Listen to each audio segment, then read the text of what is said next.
Olá pessoal, boa noite. Vamos começar mais uma live. Só esperar o pessoal entrar um pouquinho e já começamos aí.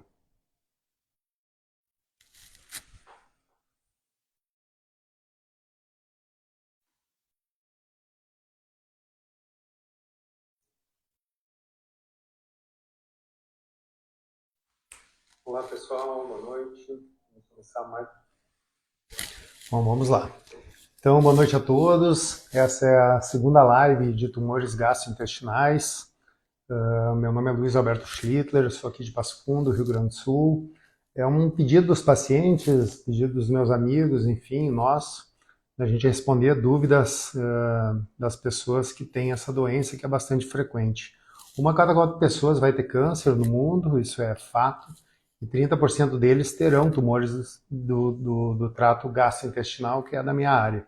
E é bem interessante que das perguntas que nós tivemos essa semana aí para a live, nós tivemos aí de 5 estados, Rio Grande do Sul, claro, mais comum, né? Paraná, São Paulo, Acre e Rio de Janeiro. Bem maluca essa ideia da internet aí, mas é bem estimulante. Para quem não sabe, nós temos mais de 100 tipos de tumores diferentes e hoje a oncologia já se segmentou, assim como muitas áreas da medicina, e existem áreas só de tumor hoje gastrointestinal. Então tem um colega nosso na clínica que faz mama, outro faz só câncer de pulmão, e eu sou responsável por essa área aqui na região de Passo Fundo. Tenho 2 colegas muito bons lá em Porto Alegre, o Dr. Rui e o Dr. Paula, que também se estimularam a fazer simplesmente essa área aí, e são especialistas, vamos dizer assim, nisso. Então, obrigado pelas perguntas e vamos seguir adiante aqui.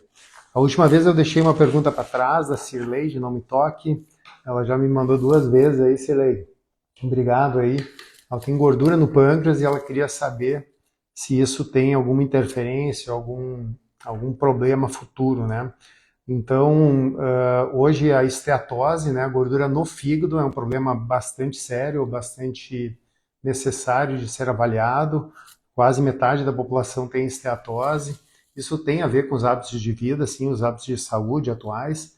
E o problema da esteatose, a gordura no fígado, é que ela pode causar uma inflamação no fígado e isso virar um câncer, né? Então se sabe que o câncer de fígado, o hepatocarcinoma, possivelmente aí daqui a 20 anos será a maior doença que nós temos na oncologia gastrointestinal. Hoje é o câncer de intestino e possivelmente vai ser superado. E eu faço essa analogia porque a gordura no pâncreas, antigamente a gente não dava muita bola, muita ênfase, mas hoje se sabe que ela merece um cuidado especial. A gente consegue ver gordura no pâncreas através de uma tomografia, de uma ressonância ou até mesmo pelo ultrassom. Então nós temos métodos de imagem que conseguem delinear bem isso. E os fatores de risco para a gordura do fígado têm a ver com o álcool, o uso de álcool, a obesidade, sedentarismo e alimentação. A gente chama de síndrome metabólica. Então aquilo que causa também gordura no fígado também causa gordura no pâncreas. E antigamente, como a gente falava, não tinha muito problema isso, e hoje a gente sabe que a gordura no pâncreas pode causar diabetes, pode causar pancreatite, tanto aguda como crônica, e inclusive predispor ao câncer. Sim, pode aumentar o risco de câncer e merece um cuidado maior. Acho que fazem mais ou menos uns 3 ou 4 anos que a gente tem um cuidado especial nesse tipo de paciente, então se o ideal é sim acompanhar com um médico especialista em pâncreas. Temos alguns colegas aí em Passo Fundo que são, e manter um hábito de vida saudável, né? Ter uma dieta adequada, perder peso, evitar o álcool, evitar o cigarro, enfim, eventualmente, se a pessoa tem dificuldade de perder peso, usar medicamentos ou até mesmo a cirurgia bariátrica dentro de um contexto bem especial. Então merece uma atenção sim se ler a gordura no pâncreas, tá? Então a outra pergunta, ou na verdade colocação, foi do meu grande amigo Paulinho da academia. O Paulinho é um personal trainer da Simbiose, na verdade ele fez um trabalho, eu falo, bem legal, há muitos anos atrás, correlacionando exercício físico e câncer. Então ele pegou vários pacientes aqui com câncer de Passo Fundo e submeteu eles a exercícios físicos. E a gente sabe que isso realmente muda a vida do paciente com câncer, isso diminui o risco, primeiro do câncer aparecer, falando não só do câncer gastrointestinal, o câncer de mama tem uma relação muito íntima também com o exercício físico. Quanto maior a intensidade do exercício, maior o tempo de exposição. inclusive quanto mais cedo, melhor. Então, jovens que fazem mais de 1 hora de atividade física por dia, se possível, exercício de grande carga ou aeróbico, né?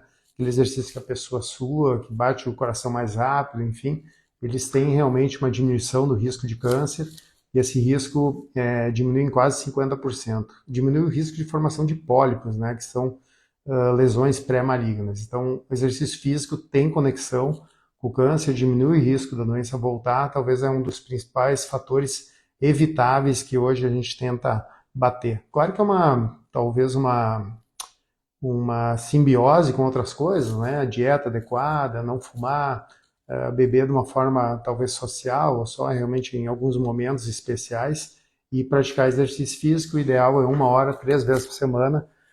Diminui o risco da doença aparecer, diminui o risco da doença voltar se a pessoa teve câncer, diminui o retorno da doença, e durante o tratamento é bem importante fazer, porque melhora a tolerância à quimioterapia. Então nós temos inúmeros benefícios. Eu me lembro quando ele fez essa proposta aqui em Passo Fundo, tinha mais de 40 pessoas que ele conseguia seguir.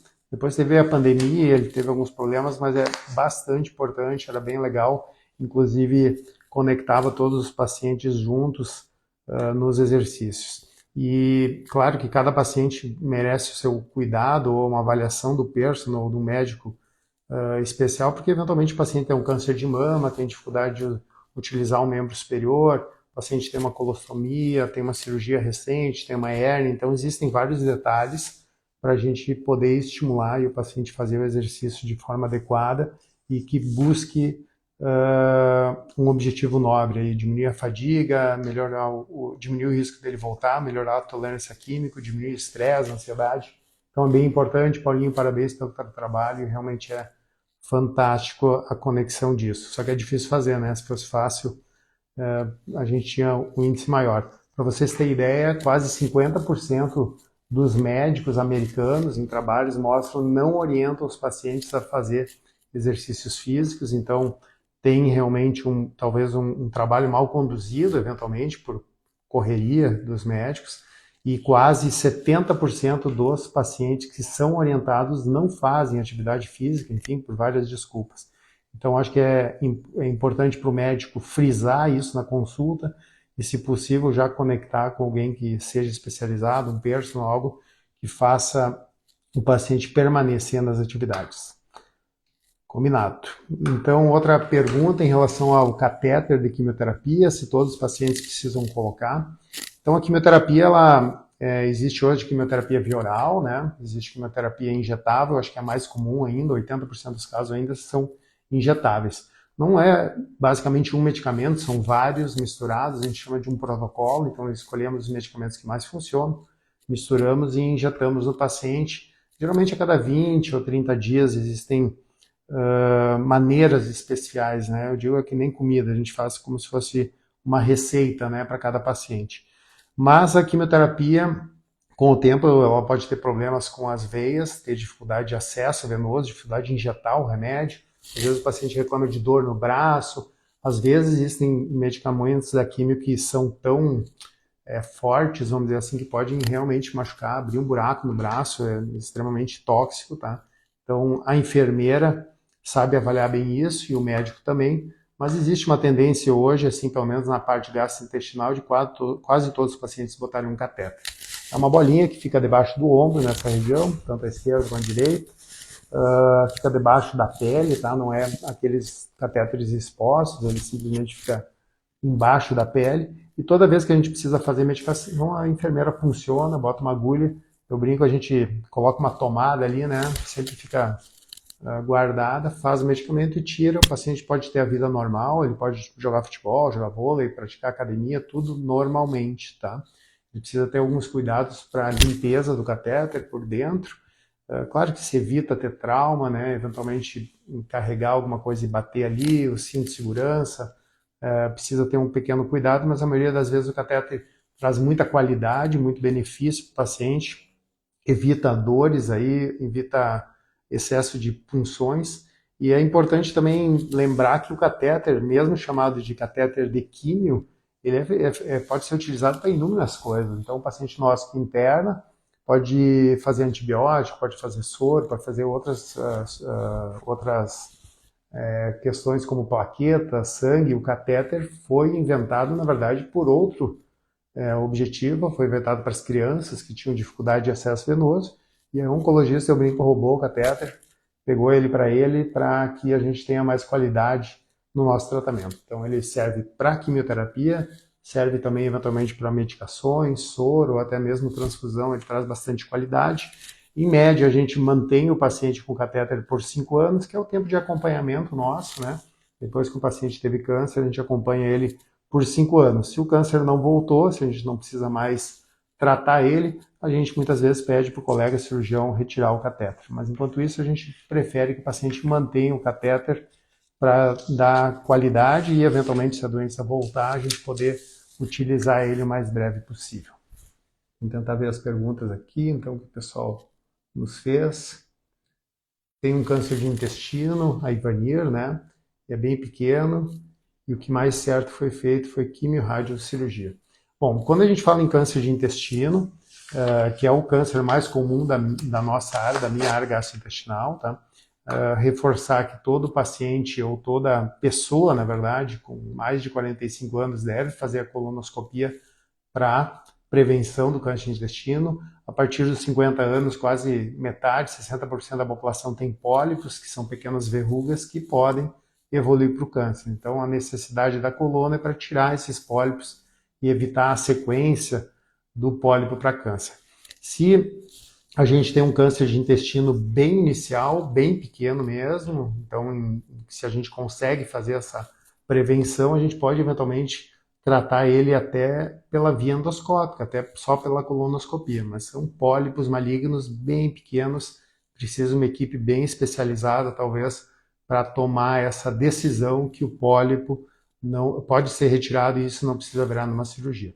Se ele tem um tumor um pouquinho maior, mas ele está restrito ao intestino, o tratamento atual é a cirurgia, tá? A cirurgia tem um tratamento curativo aí em torno de 70%, 80% das vezes, depende do estágio, mas é grande, a cirurgia realmente é o principal. E a gente avalia eventualmente de fazer quimioterapia de reforço. Então a cirurgia bate aí 50%, 70% de cura e a quimio eventualmente traz mais, 20%, 25% quando é feito um reforço. Mas quando você fala que fez quimioterapia, radioterapia e eventualmente cirurgia, quando a gente fala em radioterapia, geralmente nós estamos falando do câncer de intestino na parte final, né, na parte da pelve, que é o câncer de reto, que é uma especialidade talvez bem peculiar, precisa uma equipe bem atenta, vamos dizer assim, que tenha uma coerência muito grande, porque o reto ele está dentro da pelve, é difícil de operar, precisa de uma cirurgia bem cuidadosa. Hoje a cirurgia robótica está entrando com esse foco, vamos dizer assim, bem importante, porque a cirurgia robótica facilita a cirurgia do reto, e a gente tem tratamentos com quimio, radioterapia para diminuir a doença ou eventualmente diminuir tanto ela que a gente pode evitar a cirurgia. Então existem inúmeros caminhos no câncer de reto. E atualmente, eu acho que na última live a gente falou, uma pergunta, 5% dos cânceres de reto têm mutações específicas ou alterações bem pontuais, em que hoje a imunoterapia, que é o estímulo do sistema imunológico contra o câncer de reto, traz o benefício, para vocês terem ideia, de 100%. Existem estudos aí com mais de 30 pacientes já recrutados. Nós temos aqui em Passo Fundo 3 pacientes que fizeram imunoterapia para câncer de reto e realmente a taxa de resposta, a taxa de sucesso é 100%. Só com tratamento, com 6 meses de tratamento, extremamente baixa toxicidade. Não precisa fazer cirurgia, não precisa fazer rádio, então existem casos peculiares em que o tratamento hoje nosso bate 100%. E no estudo, ou na última ASCO, que é o Congresso Americano, existem estudos também buscando aqueles 95% que a imunoterapia não encaixa bem, com novos medicamentos, e a taxa de sucesso hoje está beirando 70%. Esses remédios ainda não chegaram no Brasil, mas possivelmente a pesquisa está vindo para cá breve, e a gente está batendo aí 100% a 70% de resposta com medicamentos especiais, uma coisa fantástica no câncer de reto. Então, outra pergunta, essa aí é bem interessante, veio lá do Rio de Janeiro, sobre marcadores tumorais. Eu posso coletar exame de sangue para saber se eu tenho câncer de intestino ou outros cânceres, então vamos tentar explicar isso para as pessoas, porque é uma coisa bem atrativa, né? A gente coletar, em vez de ficar fazendo a tomografia, fazendo colonoscopia, a gente coletar um exame, saber se a gente tem algum tumor ou não. Quando as mulheres estão grávidas, né, coletado o beta-HCG, então pelo exame de sangue, vamos dizer, a criança ela produz ali uma secreção, algo que a gente consegue ver no exame e ver se a mulher está grávida. Então, o marcador tumoral mais comum, que eu acho que todos conhecem, é o PSA, que é o exame da próstata. Então, através do exame de sangue, eu mais ou menos consigo saber como está a próstata. Isso não quer dizer que ele tenha câncer, mas tenta mostrar se dentro da próstata a gente tem alguma alteração, que seja inflamação ou tumor. Então, no câncer gastrointestinal, nós também temos marcadores, que é o CE, o CA19.9, eles são várias letrinhas, né? Cada um deles tem um pouco a ver com algum tumor. Então, o CE geralmente é do câncer de intestino, o CA19.9 câncer de pâncreas, mas ele não serve como rastreamento. Eu não posso coletar o exame de sangue se o exame der alterado, inferir que essa pessoa tenha câncer. A ideia é um pouco ao contrário, assim, eu tenho um câncer de pâncreas, eu já sei, o exame de tomografia ou ressonância mostrou que tem uma alteração no pâncreas, eu coleto o exame, aquele exame me reforça, ele diz, realmente, Luiz, o CA19.9 deu alterado, a gente reforça a ideia que isso possivelmente é um câncer. Ou ele serve como um guia para o tratamento, então eu tenho um paciente com câncer de pâncreas, CA19.9 elevado, com o tratamento, esse exame diminui, ele melhora. Né? Então, isso é um sinal indireto que o câncer está melhorando. Então, o exame de sangue ele pode sugerir que a doença seja um tumor, o exame de imagem mostra, o exame de sangue reforça, ou a gente faz um tratamento e a gente vê se esse exame melhora.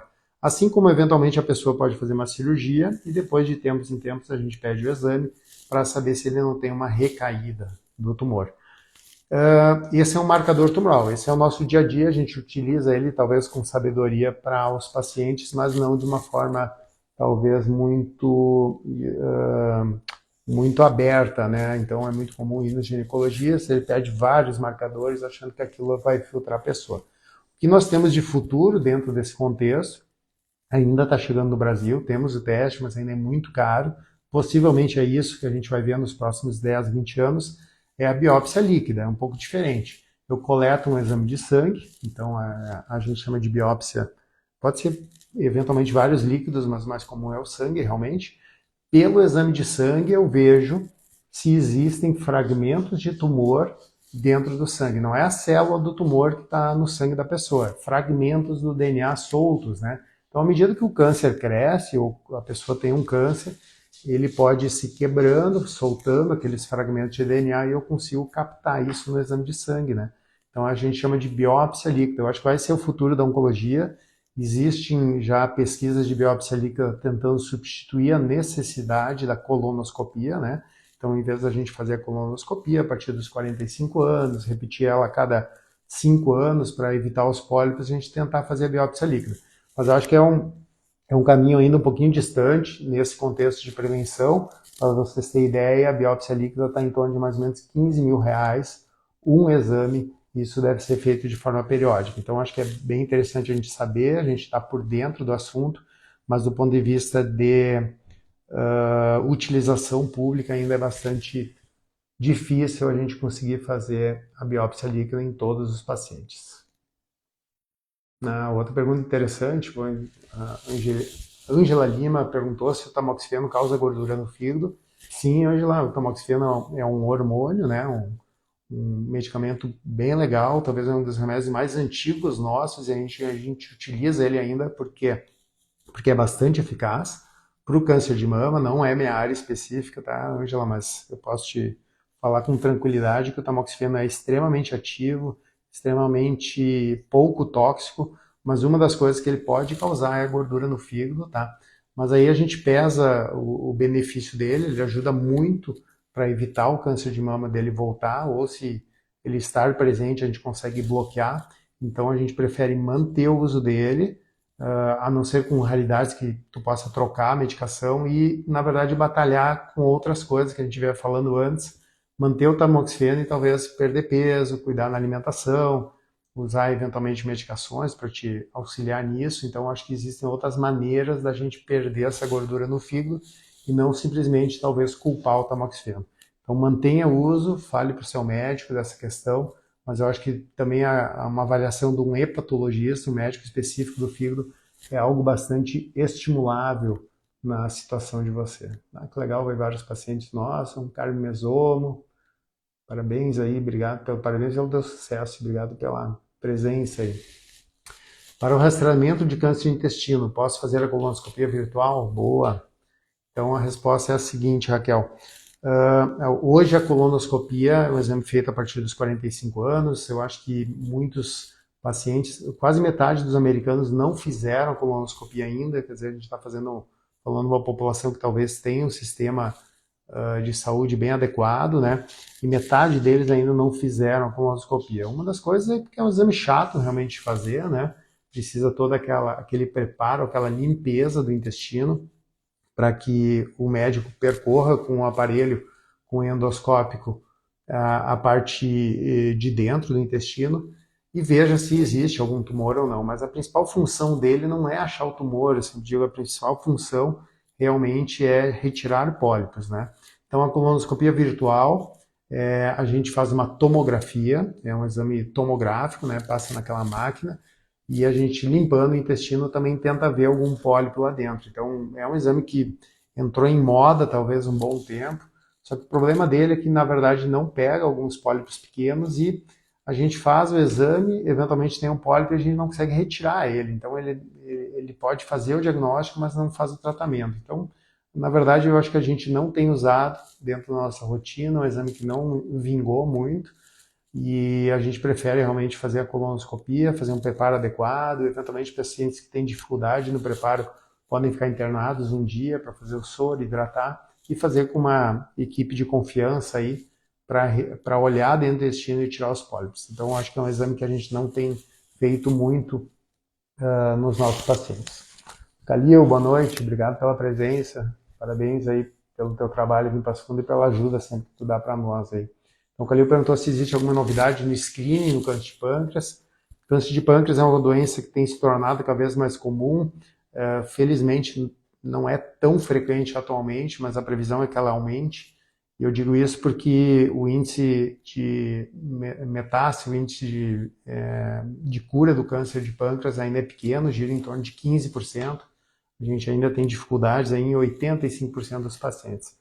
E essa dificuldade acontece principalmente pela dificuldade na prevenção, no screening no câncer. Então a gente tem para câncer de mama, mamografia, para colonoscopia no câncer de intestino, câncer de próstata, PSA e TOC. Então cada tumor a gente tem uma maneira de tentar prevenir isso, e no câncer de pâncreas o crescimento dele geralmente é rápido e os métodos de imagem ainda não têm muita eficácia, sabe? Então mesmo fazendo ele anual. O que nós temos de novo, Calil, o pessoal dos Estados Unidos inventou uma tomografia, ou na verdade o paciente faz uma tomografia e é utilizada a inteligência artificial para tentar achar lesões no pâncreas. Então muitas vezes o pâncreas é um órgão que fica muito no fundo da barriga, é difícil de ver, eu acho que está misturado com outros órgãos, então a gente tem uma certa dificuldade, às vezes o médico passa ali e não consegue ver lesões pequenas, e a inteligência artificial tem mudado isso, detectado 80% de tumores que o médico eventualmente não vê. Eu acho que esse é o foco principal. Mas ainda está meio inicial essa questão. Uma coisa importante é que todo paciente com câncer de pâncreas deve ser avaliado de forma genética ou hereditária. Quer dizer, a gente consegue eventualmente fazer um teste nesse paciente e pegar a família deles, separar e eventualmente ver se eles têm um risco maior de câncer de pâncreas. Isso é bem importante, tá? Então a gente ainda tem muito para evoluir no screening do câncer de pâncreas. Inteligência artificial acho que vai ajudar. E relembrando todo médico oncologista, o ideal é pegar, depois que as coisas estão um pouco mais organizadas, o paciente com câncer de pâncreas é avaliado do ponto de vista genético e achar alguma síndrome hereditária para que a família seja estimulada a fazer uma prevenção. não só eventualmente com exames de imagem, mas com dieta, enfim, cuidar no álcool, fumo, a gente ter assim uma atuação no estilo de vida para diminuir a doença, tá? E a última questão, então, já estamos quase no final, eu acho que bem interessante, me perguntaram, acho que foram 3 perguntas, se posso trabalhar durante a quimioterapia. Eu acho que a maioria das pessoas tem uma visão ruim da quimioterapia, né, de ser extremamente tóxica, extremamente ruim, né? Isso vem muito, eu acho que a gente vê as coisas ruins de forma mais fácil do que as boas, a gente não escuta as coisas boas. Acho que as novelas, eu brinco, os filmes, elas só mostram essa questão pesada da oncologia. Mas na área gastrointestinal, que é a área que a gente está focado, o tratamento realmente é bem simples, viu? A gente pode, talvez, por questões dos medicamentos que melhoraram, a combinação deles, a gente tem hoje uma tolerância, uma toxicidade extremamente baixa dos nossos tratamentos.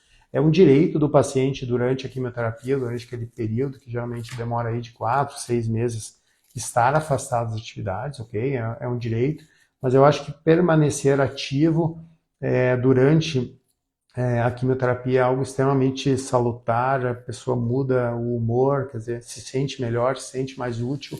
Então eu tenho estimulado muito meus pacientes a manter as atividades de trabalho durante a quimioterapia. O que a gente faz para isso poder acontecer? O paciente bota um catéter, a gente tenta eventualmente marcar a quimioterapia, por exemplo, já na quarta ou na quinta, que já é mais perto do final de semana. Cuida muito bem efeitos colaterais como náusea e vômitos, que a gente tem medicamentos preventivos para isso, né? E eu acho que vai da sensibilidade do médico, a quimioterapia geralmente é feita a cada 2 ou 3 semanas. A cada aplicação, o médico tem que estar conectado, perguntar quais os efeitos colaterais, o que ele teve de reação e a próxima quimio ser ajustável isso aí. Então, precisa talvez um médico, eu brinco, empático, que se conecte, veja qual o efeito colateral está atrapalhando a qualidade de vida ou o trabalho desse paciente, a gente tenta ajustar. Geralmente depois de 2 ou 3 químias, as coisas fluem de uma forma bem tranquila, a gente já sabe o que pode ou não acontecer, e o paciente pode voltar às atividades de trabalho normalmente e pode fazer atividades físicas também. Então isso mudou e eu acho que vocês cruzam na rua, eu brinco com muitos pacientes que fazem tratamento, vocês nem notam, nem tem essa noção, porque até mesmo a alopécia, né, que é uma coisa marcante na oncologia, a perda de cabelo, né, não acontece na parte gastrointestinal, felizmente, tá? Não é uma questão só do médico, é uma questão que os medicamentos da parte gastrointestinal geralmente não perdem o cabelo. A nossa chance de perda de cabelo é menos de 5, 10%, tá? Para câncer de mama, por exemplo, é o contrário, quase 90, 100% dos pacientes, pelos medicamentos do câncer de mama, acabam tendo perda de cabelo, tá? Então, vamos ver se tem mais alguma questão que eu possa resolver hoje.